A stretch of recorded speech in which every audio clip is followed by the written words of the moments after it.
The Radio Memories Network is brought to you in part by Liberated Syndication, podcast publishing made easy, libsyn.com. That's libsyn.com.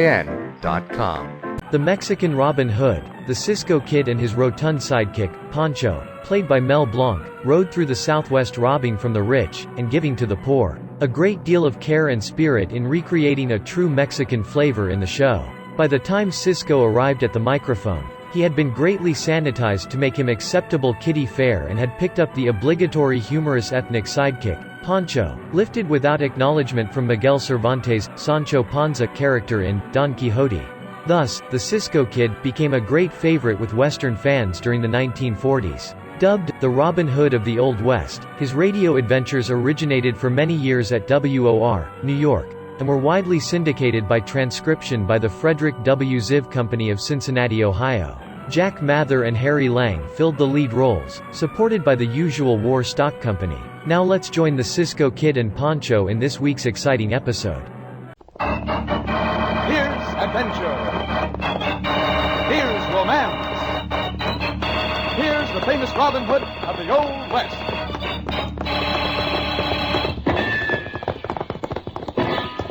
Cisco, the sheriff, he is getting closer. This way, Pancho. Vámonos. The Cisco Kid.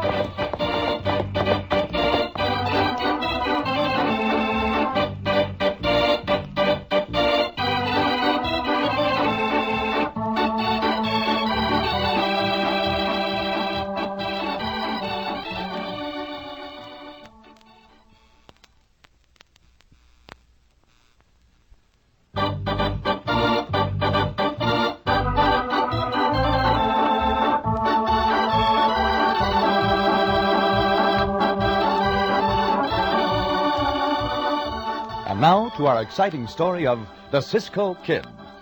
Rancher Sam Grant had been dead for 2 weeks before lawyer Tom Chalice called Sam's 2 children, Martha and Judd, to his office for the reading of the will.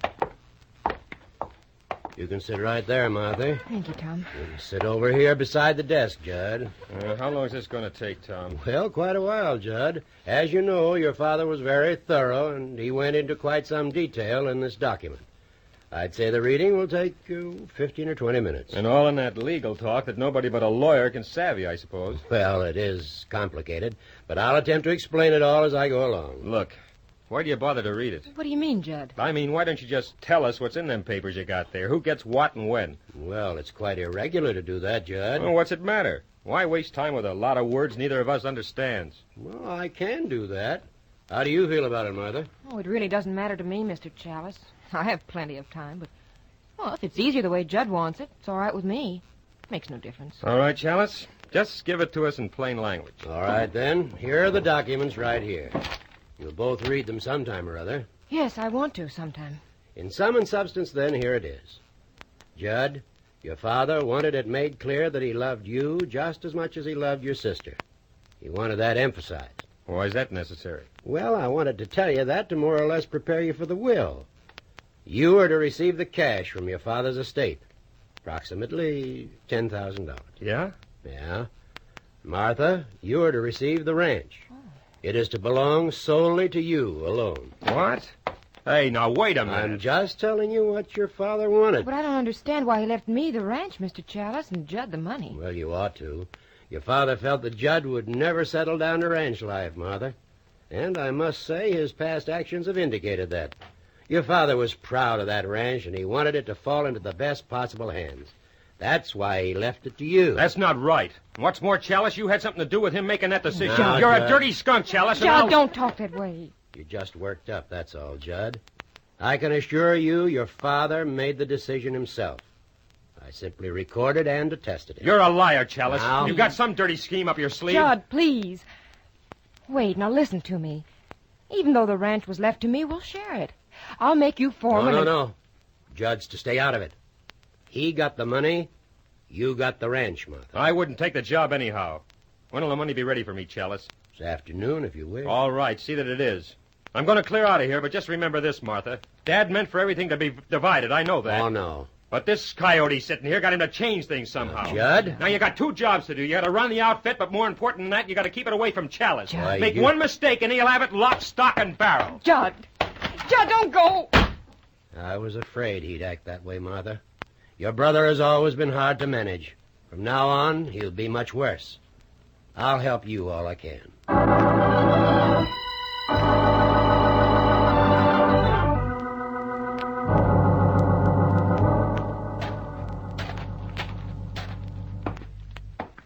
Morning, Miss Martha. You told Connie you wanted to see me. Yes, that's right, Carl. You're the foreman of this ranch, so you're the one I have to depend on from now on.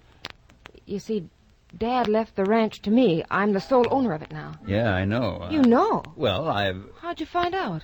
I figured he'd leave it to you. That's what I mean. You see, Judd's sort of a wild one, and your dad had a lot of sense, so I figured he'd give the place to you.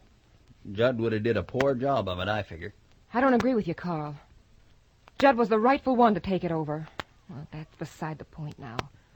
Oh, I couldn't sleep last night for worrying about what he'll do. This place should have been his. Well, now, I don't know why you say that. Hey, here comes Buck Benner in one awful hurry. Something must be up. Well, what's wrong? Hey, how come you lathered up that mare like that, Buck? Something wrong? Sure is. I found Roy Hartletts out in a feeder range, shot to death. What? Shot? Oh, no, Buck, no, it can't be true. That ain't the worst of it either, ma'am. Here, look at this. What's this, a note? Pinned to his shirt. I brought it back for you to look at. This is the first one. Then there will be another one.